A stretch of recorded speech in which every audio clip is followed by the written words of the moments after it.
Hari ini kita nak bincang subtopik yang terakhir untuk bab 4, iaitu bab polimer. So bab yang terakhir pula, subtopik yang terakhir ni adalah getah sintetik. So hari Jumaat lepas kita dah bincang tentang getah asli. Okey. So siapa ingat lagi nama monomer bagi getah asli? Ada tak sesiapa yang boleh nyatakan monomer bagi getah asli? Isoprena. Isoprena. Okay, alright, thank you.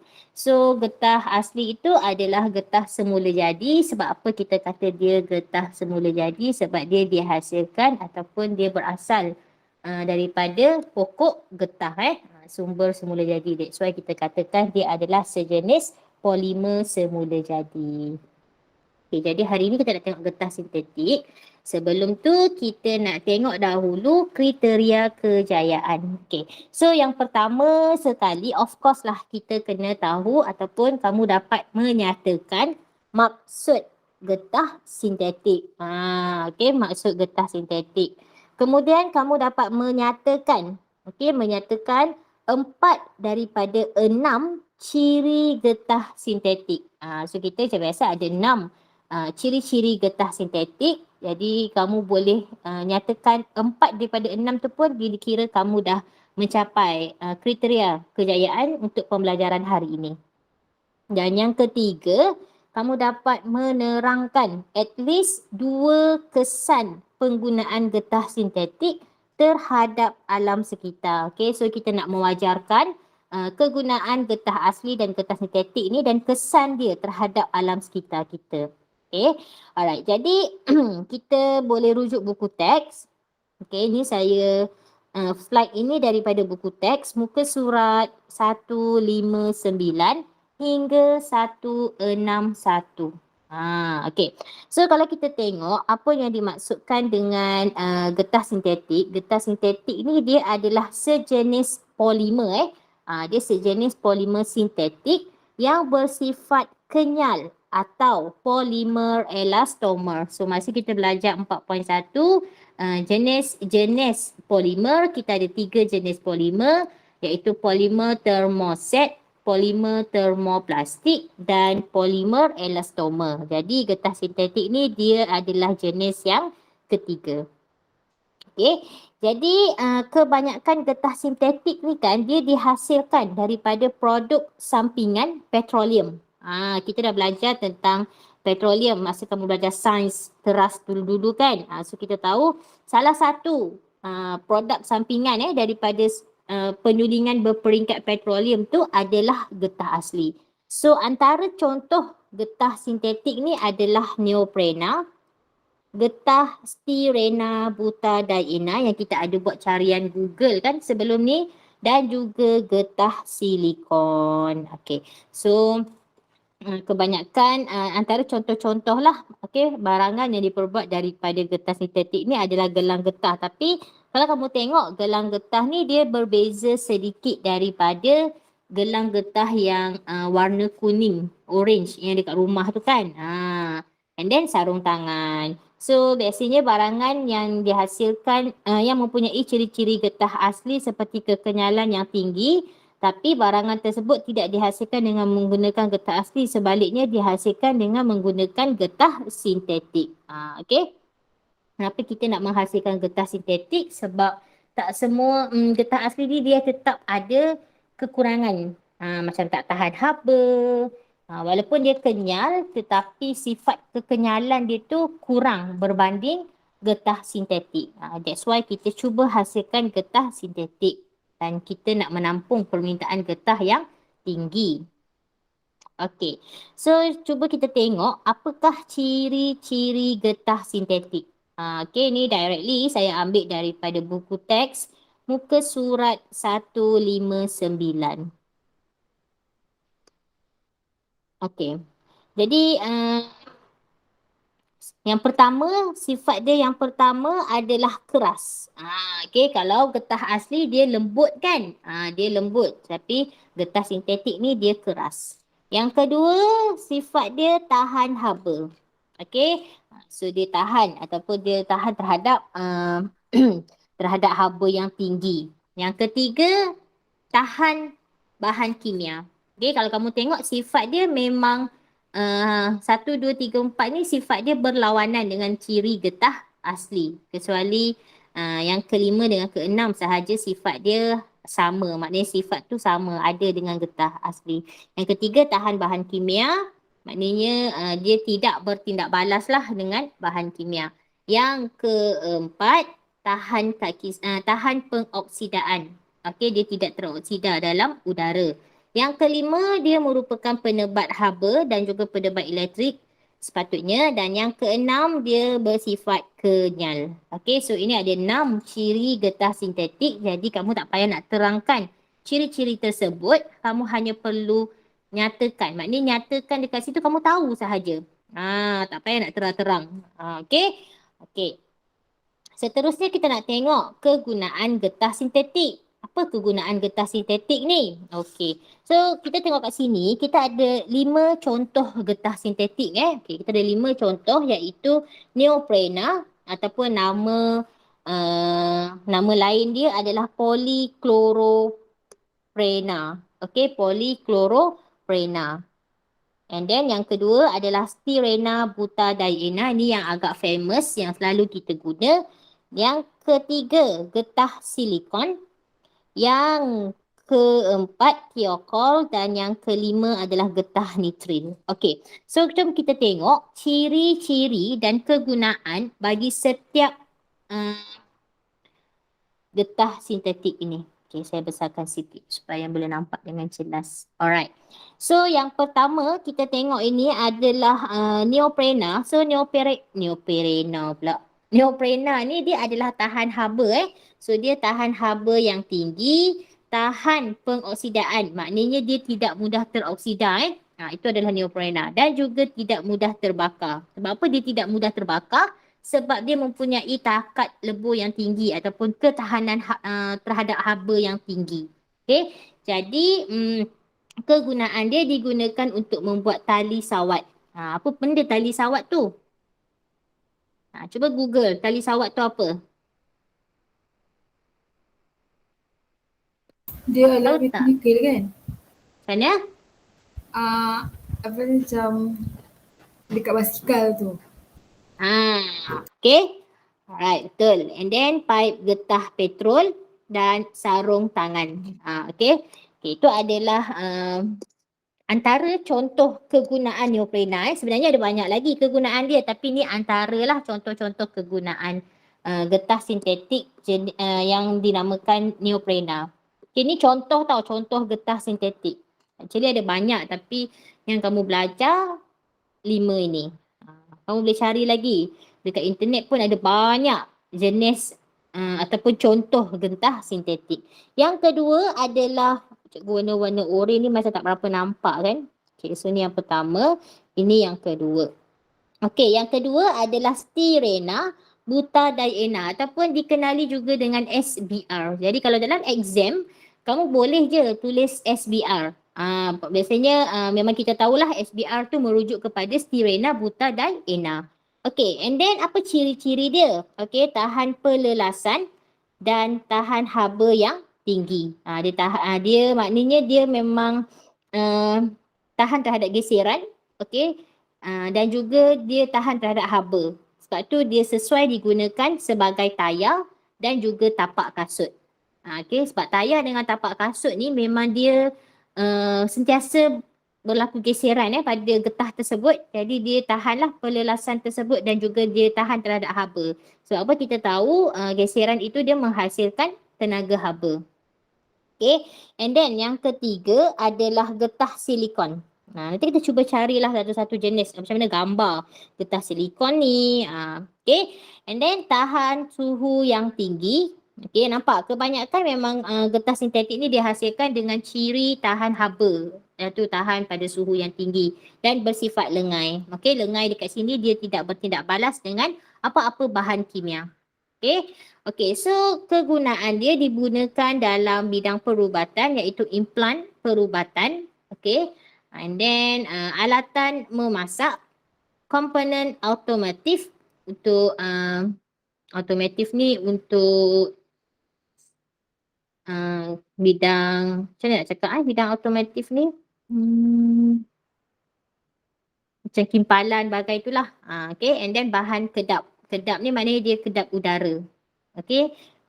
Okay, and then contoh getah sintetik yang keempat adalah tiokol. Dekat mana kita boleh tengok tiokol ni? Okay, tiokol ni kalau kamu tahu getah, bukan getah yang kat stesen minyak tu. Okay, dekat stesen minyak tu dia ada pipe yang untuk kita salurkan minyak petrol kan. So itu dia buat daripada tiokol lah. So kenapa dia menggunakan tiokol? Sebab tiokol ni dia bersifat tahan terhadap minyak dan juga pelarut. Termasuklah petrol. Okay, so dia merupakan bahan yang kedap. Okay, and then kita tengok yang kelima, getah nitril. Okay, getah nitril. Getah nitril ni dia tahan terhadap minyak dan pelarut juga. Sama lebih kurang macam tiokol. Okay, tapi tiokol lebih tahan. Lebih tinggi ketahanan dia. Okay, dan kegunaan getah nitril ni digunakan untuk membuat sarung tangan. Ni sarung tangan yang jenis getah yang tebal tu bukan sarung tangan yang pakai buang yang dekat makmal yang biasa ni. Ini yang tebal, jenis yang tebal. Biasanya dia boleh digunakan semula jenis sarung tangan ini. Macam ni sarung tangan yang ni kamu tengok tu. Okey. Simple je sebenarnya tajuk ni. Ni kamu boleh baca, cuma saya nak terangkan juga serba sedikit.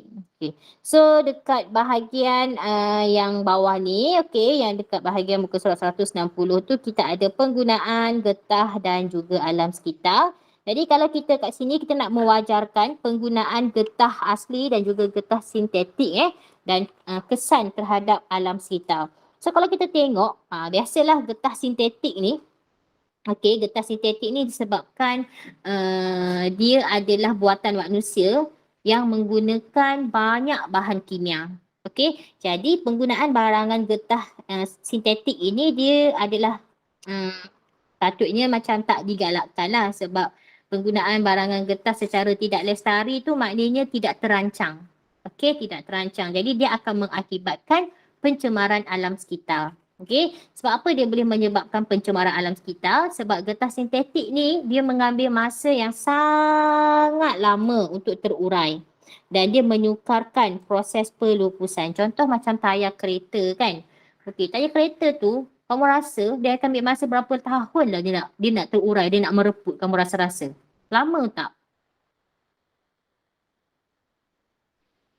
Lama. Lama kan. So biasanya kalau tayar kereta ni orang buat apa? Orang tanam ke?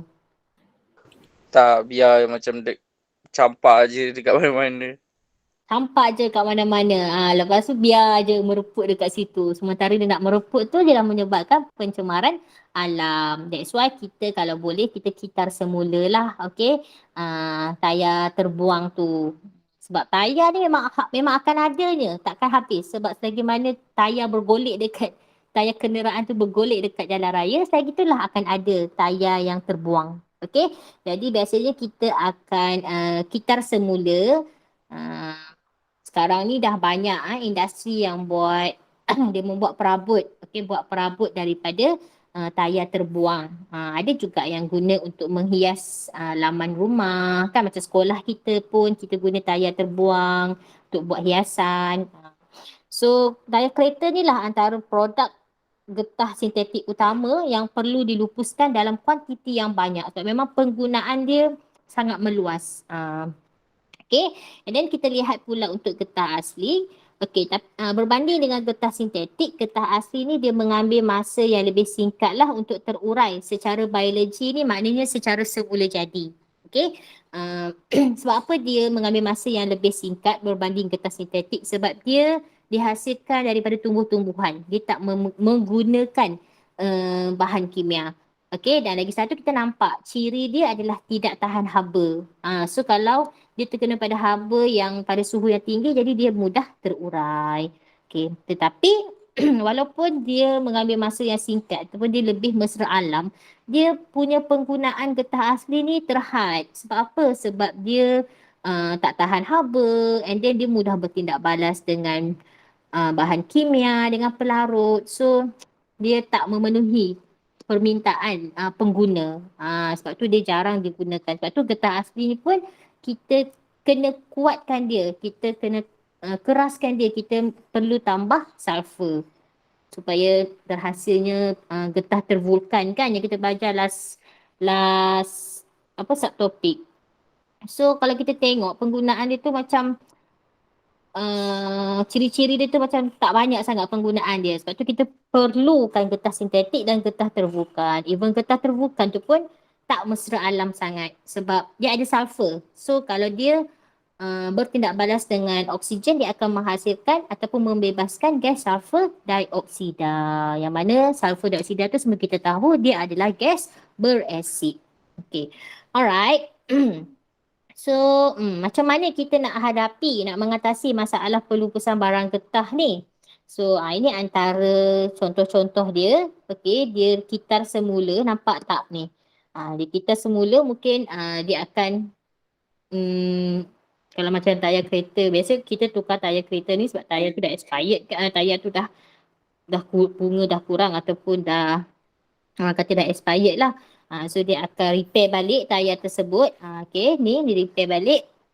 Kemudian dia buat juga sebagai hiasan. Dan yang paling penting, barangan-barangan ini kita jangan buang merata-rata tapi kita kitar semula. Okay, kita semula. Nampak ni?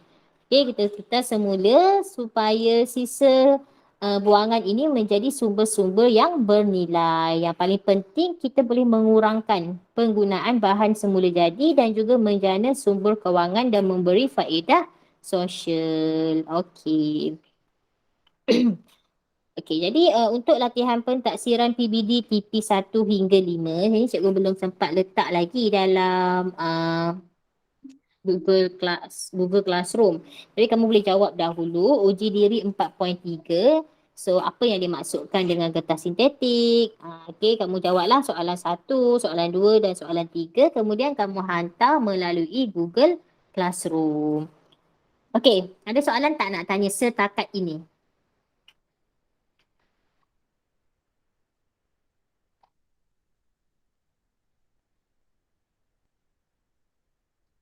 Okey, so kalau diam maknanya saya anggap tak ada soalan lah. Alright, so sekarang cikgu nak ajak kamu tengok modul. Okey, tolong ambil modul masing-masing. Muka surat. Okey, tolong tengok modul muka surat 196. Oh, sorry. Sebelum kita tengok modul, cikgu nak ajak kamu tengok rumusan bab 4. Okey, so ini adalah rumusan bab 4 yang kita dah belajar setakat ini. Kita naik atas pula. Ni rumusan bab 4. So kalau kita tengok bab 4 ni is a very simple topic which is kamu kena membaca dan mengingat. Dia tak adalah konsep yang besar untuk kamu fahami macam tajuk macam tajuk apa kita kata? Macam tajuk redox, macam tajuk garam and so on. So dia lebih kepada kamu baca, jawab latihan, kamu baca buku, cari jawapan dalam buku, mesti kamu jumpa. Okay, so yang pertama kita dah belajar tentang polimer. Okay, dalam tajuk polimer ni kita kena tahu maksud polimer, tindak balas pempolimeran, kegunaan polimer. Okay, and then kemudian yang kedua adalah tajuk getah asli. Dalam tajuk getah asli ni first kali kita belajar pengenalan apa dia tentang getah asli. Yang kedua kita belajar tentang pengumpalan lateks.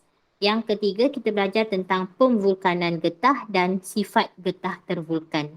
Itu tentang getah asli dan hari ini kita dah bincang tentang getah sintetik which is a very simple topic iaitu kita dah belajar tentang jenis-jenis getah sintetik, ciri-ciri getah sintetik dan kegunaan getah sintetik. Dan jangan lupa dia punya kesan penggunaan getah sintetik tu terhadap alam sekitar. Okay, so yang pertama dia memang boleh menyebabkan pencemaran alam sekitar lah.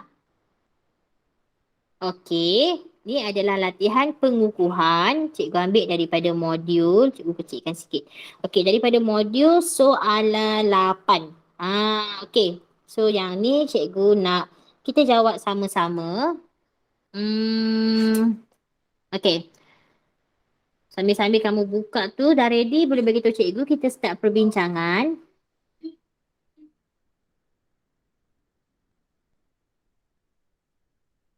Okey. So cikgu nak minta kita round table boleh? Kita round table daripada bawah ke nak daripada atas?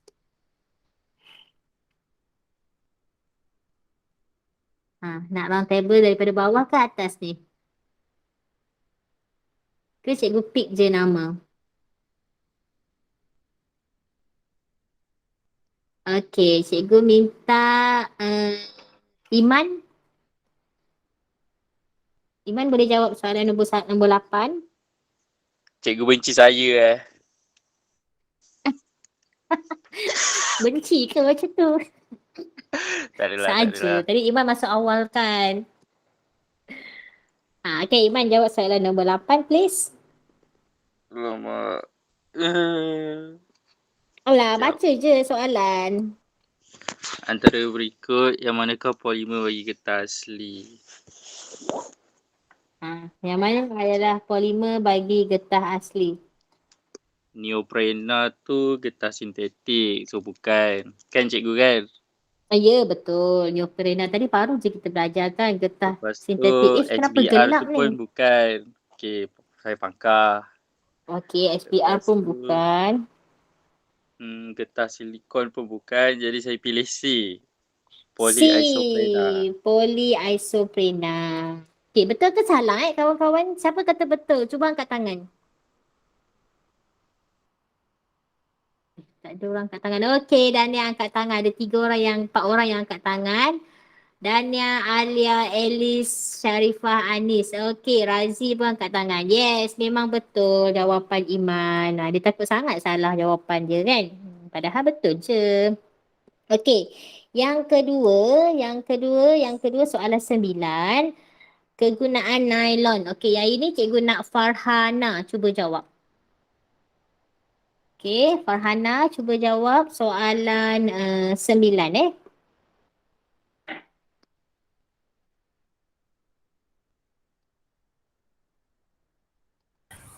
ada. Cikgu, saya tak tahu.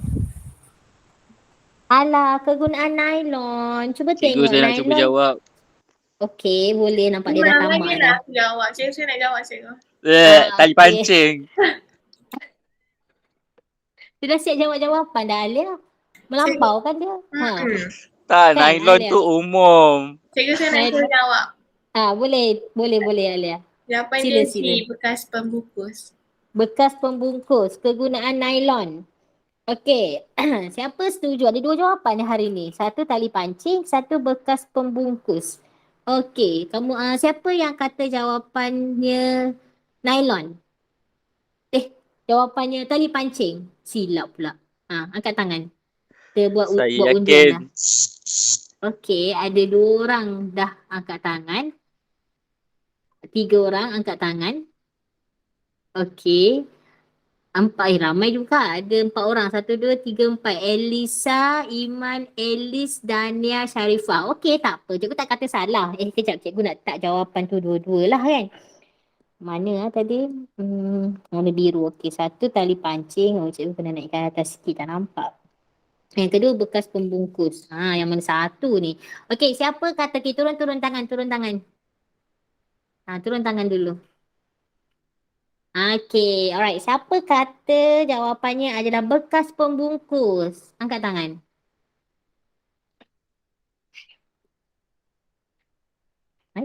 Tak ada orang angkat ke? Dah, tak ada orang angkat tangan pula. Alia seorang je.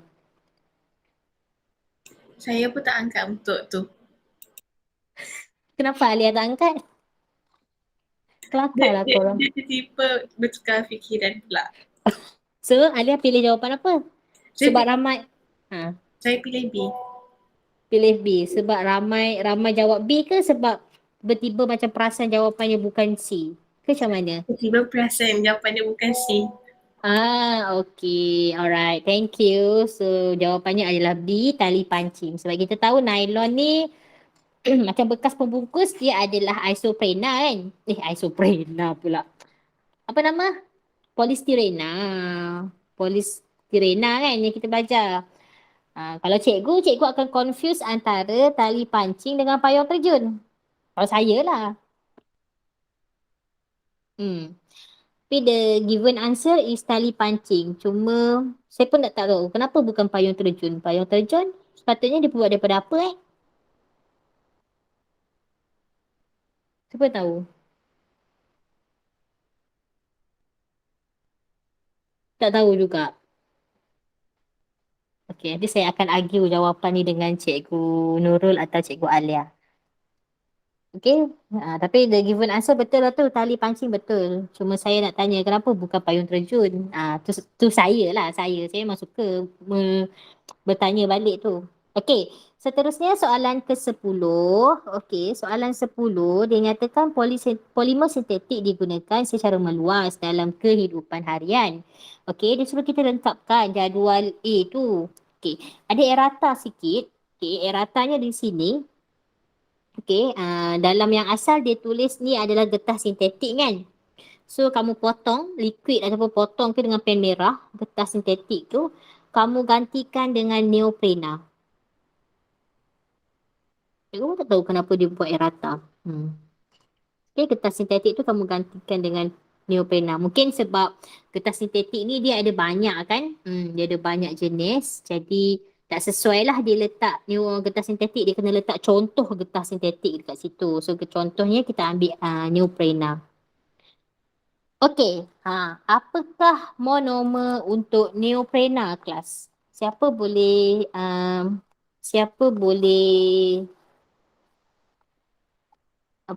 jawab soalan ni ataupun nak cuba jawab? Kita tahu neoprena. Okey, Iman, yes. Saya nak cuba jawab. Boleh. Monomer bagi neoprena ialah chloroprena. Chloroprena. Okey, very good. Sekejap cikgu nak tulis polimer neoprena tadi adalah polychloroprena kan? Tapi dia dah sempat jawab awal pada cikgu tulis iaitu chloroprena. Okey, very good. Betul. Okey, yang kedua polyvinyl klorida. Apa nama monomer dia? Siapa tahu? Vinyl chlorida. Yes, Dania. Vinyl chlorida. Vinyl klorida. Cikgu dengar dia sebut tadi vinyl klorida pun betul. Very good, Dania. So at least kamu dah boleh agak kan bila dia bagi nama polimer tu, we all dah boleh agak apa monomernya. Kan? Okay. Very good.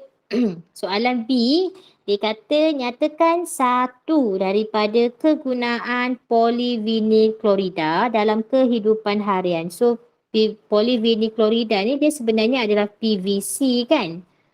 So apa kegunaan PVC ni? Ada sesiapa nak cuba? Salah tak apa, cikgu tak marah pun. Salah, okey je. Kita belajar kan?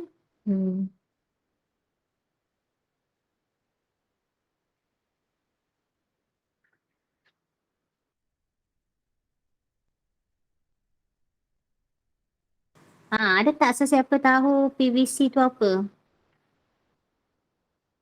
Bukan paip ke?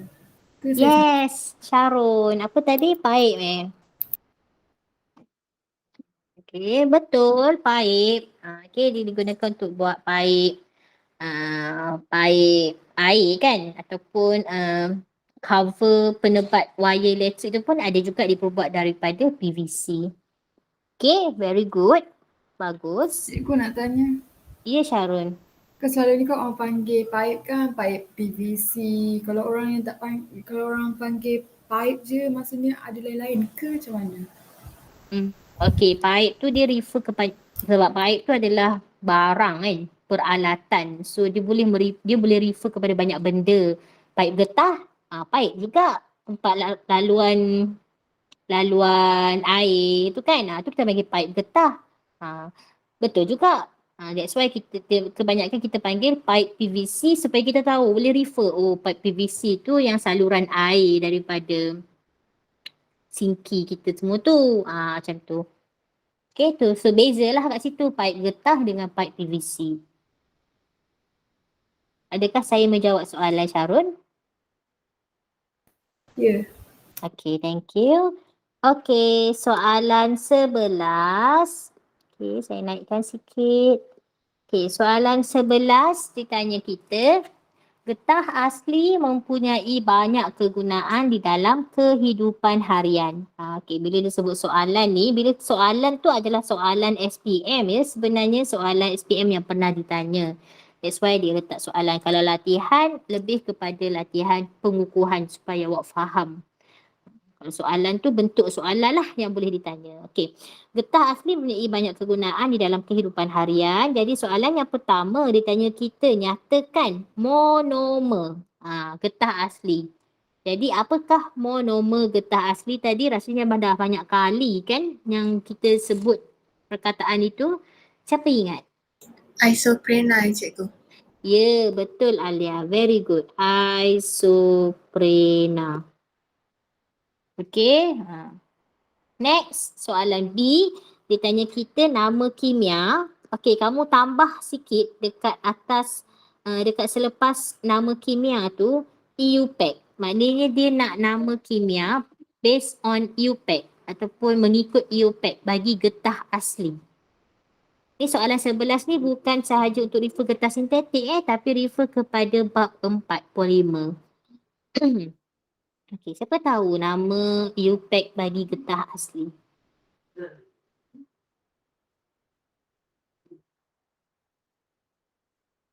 Kalau tak tahu boleh selak-selak buku teks tu, buku modul pun ada jawapan rasanya kat bahagian tajuk 4.2 getah asli tu.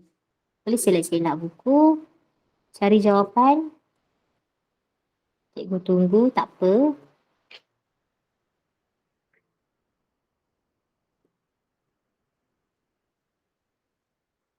Cikgu, Ya.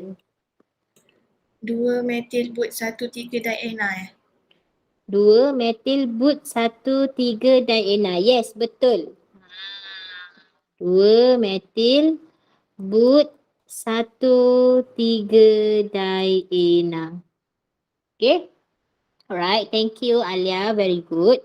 Okay, soalan C, dia kata getah asli bersifat kenyal. Okay, nyatakan 2 contoh.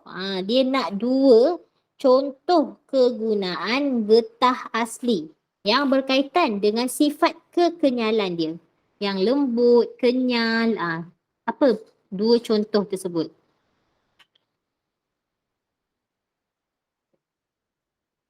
Ada sesiapa tahu?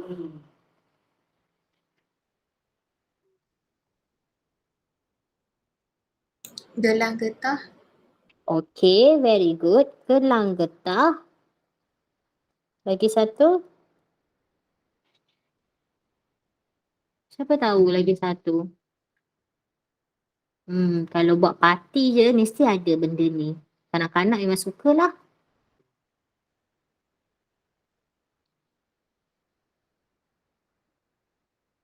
Belon ke cikgu? Yes, betul. Belon. Dia macam ni, kalau getah asli ni, dia kenyal. Tapi dia kenyal, tetapi kalau dibanding dengan getah sintetik dengan getah terbukan, dia kurang kenyal. Apa maksud kurang kenyal tu kat situ? Okey, kurang kenyal tu, kalau kita regangkan dia, kita regang tarik dia kan? Dia beregang, bila kita lepas dia kembali ke bentuk asal, tetapi dia tak exactly. Kalau kita ukur panjang macam gelang getah tu, kalau kita tarik dia sampai satu tahap, bila kita lepaskan dia tak jadi kepada saiz asal. Dia mungkin kembali kepada bentuk asal tetapi saiz dia sedikit berubah. Itu yang kita tahu, itu adalah mesti getah asli. Kalau getah sintetik atau getah terbukan ni, bila kita tarik dia ada satu eksperimen nanti kita akan cuba buat. Kita tarik dia, bila kita lepas, dia akan exactly hampir sama. Macam kalau panjang asal dia 10 cm, kalau kita tarik dia sampai 12 cm, bila kita lepaskan balik dia akan kembali ke panjang asal. Itu adalah getah sintetik atau getah terbukal. Itu yang kita panggil dia lebih kenyal. Kalau getah asli ni, katakanlah panjang asal dia 10 cm and then kita tarik dia, okey, kita rentangkan dia sampai 12 ataupun 13 cm. Bila kita lepaskan dia akan dapat exactly panjang asal sebab dia kurang kenyal. Dia kenyal tetapi dia kurang kenyal berbanding getah sintetik dengan getah terbukal. Itu maksud cikgu tadi tu. Okey, boleh faham Okey, soalan D, dia kata getah sintetik dihasilkan melalui proses pempolimeran. Okey. And then dia tanya kita berikan. Dekat sini kata kunci dia berikan dua sifat getah sintetik. Dia tak suruh kita terang berikan. Berikan tu just kita state je, nyatakan je apa dua sifat getah sintetik berbanding getah asli. Apa sifat dia kelas? Boleh rujuk buku teks tadi, muka surat 161 tu ada jawapan dia.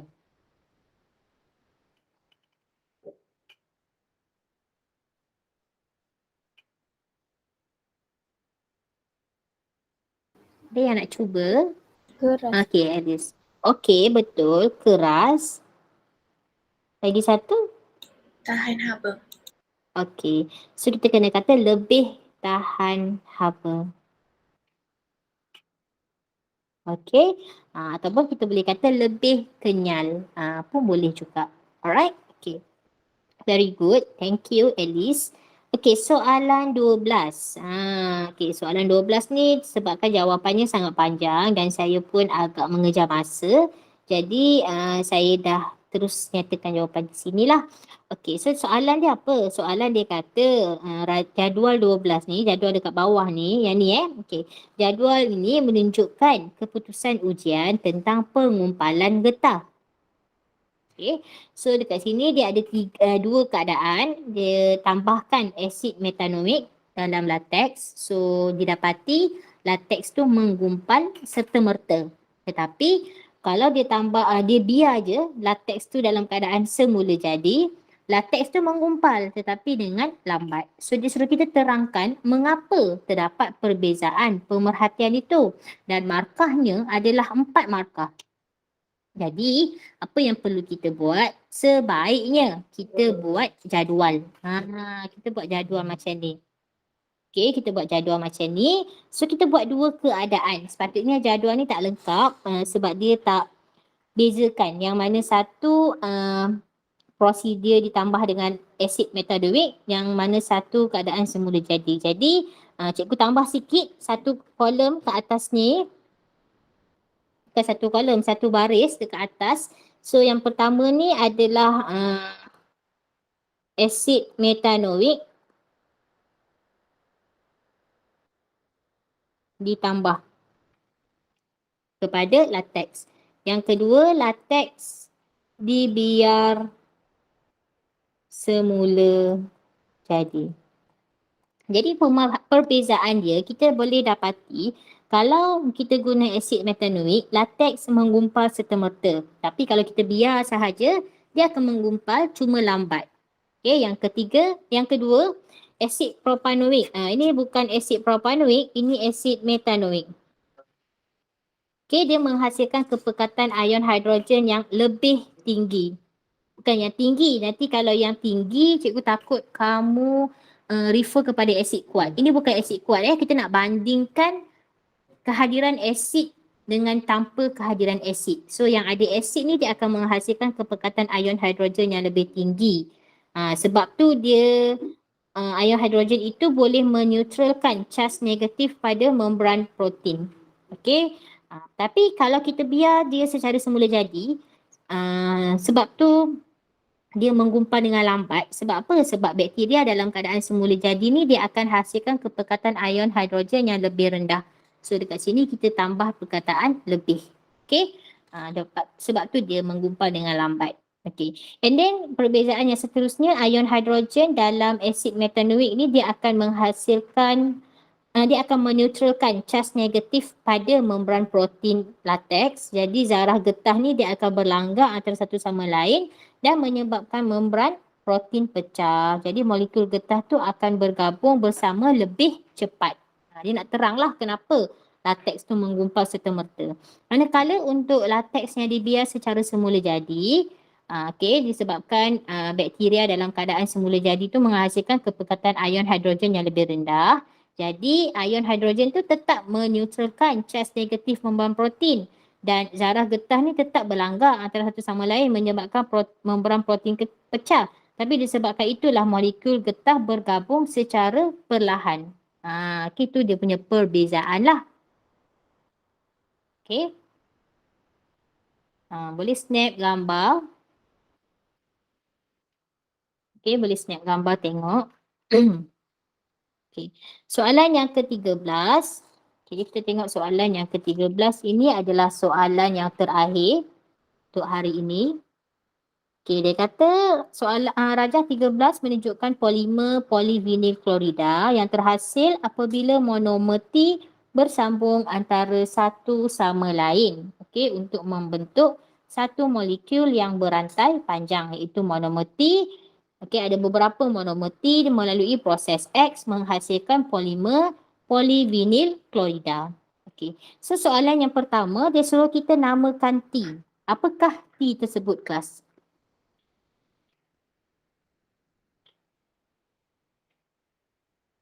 So T itu apa? Vinyl klorida je. Yes, betul. Vinyl klorida.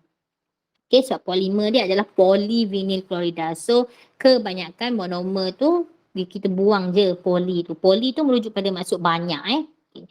Alright, soalan seterusnya. Nyatakan nama bagi proses X. Ni proses X ni proses apa ni daripada monomer jadi polimer? Pempolimeran cikgu. Yes, very good. Okay, ni pempolimeran jenis apa? Kondensasi atau penambahan?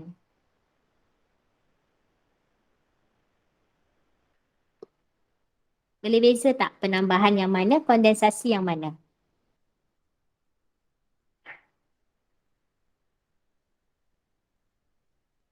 Penambahan. Penambahan. Macam mana Edis kata penambahan tu?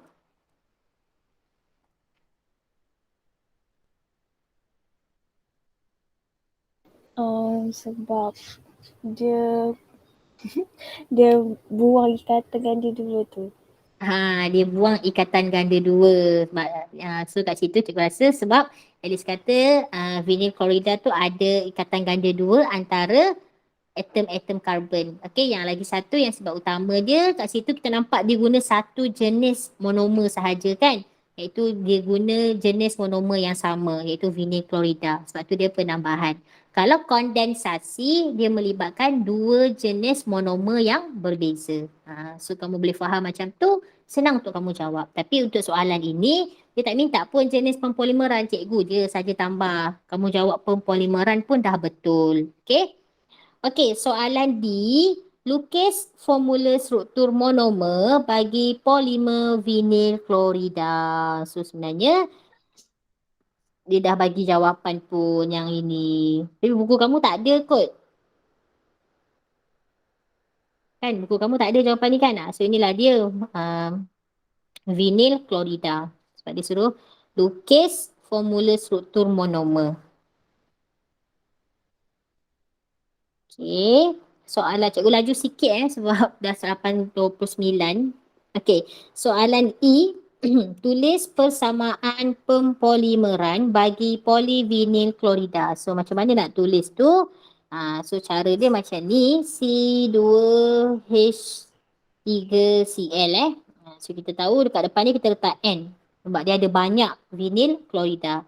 Okey, C2H3Cl ni yang ni lah. C2H3Cl.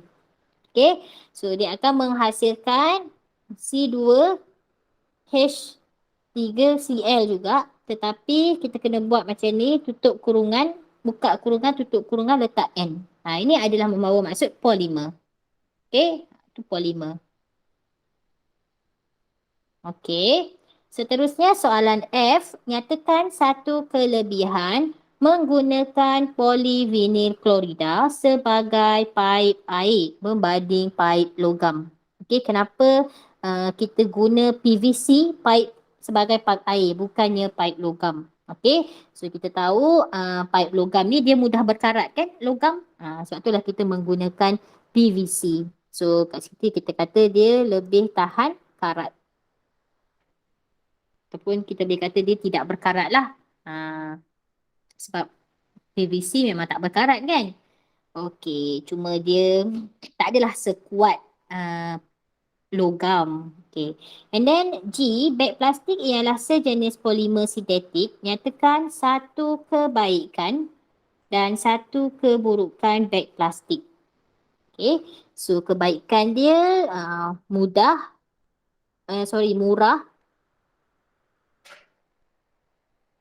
dan mudah didapati.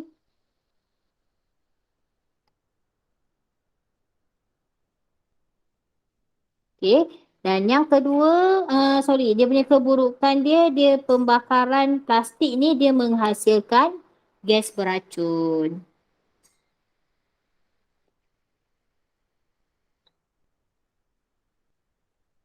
Okey. Okey, ada soalan tak nak bertanya untuk hari ni? Cikgu, keburukan tu kalau saya buat susah dilupuskan. Boleh? Susah dilupuskan ataupun menyebabkan pencemaran alam sekitar. Boleh? Okey. Betul juga. Ada jawapan lain tak? Atau ada soalan yang nak ditanyakan? Yes, Iman? Tak ada, saya punya jawapan macam Alice tadi juga. Okey. Boleh jawapan tu boleh. Okey. So, kalau dah tak ada soalan, cikgu minta maaf banyak-banyak sebab saya terpaksa keluar kelas awal. Okey. Ni pun sempat saya buat online dengan kamu. Kelas cikgu yang lepas ni semua saya minta dengan murid buat offline. Bagi latihan lah kan. Tapi dia orang tu suka je sebenarnya tak ada Google Meet kan? Ya ke? Kamu suka ke tak ada Google Meet? Saja je cikgu ni kan. Okey, tak apalah. So, kita jumpa lagi pada hari Jumaat nanti. So, kalau tak ada apa-apa, cikgu stop sampai sini. Jangan lupa buat latihan PBD. So, kamu buat dulu. Nanti insyaAllah cikgu balik daripada sekolah petang nanti ataupun malam nanti cikgu masukkan dalam GC dia punya assignment tu. Okay? Alright. Okay, bye semua. Assalamualaikum. Jaga diri. Bye. Terima kasih cikgu. Terima kasih cikgu. Waalaikumsalam, terima kasih cikgu. Terima kasih cikgu. Sama-sama. Alright. Sama-sama.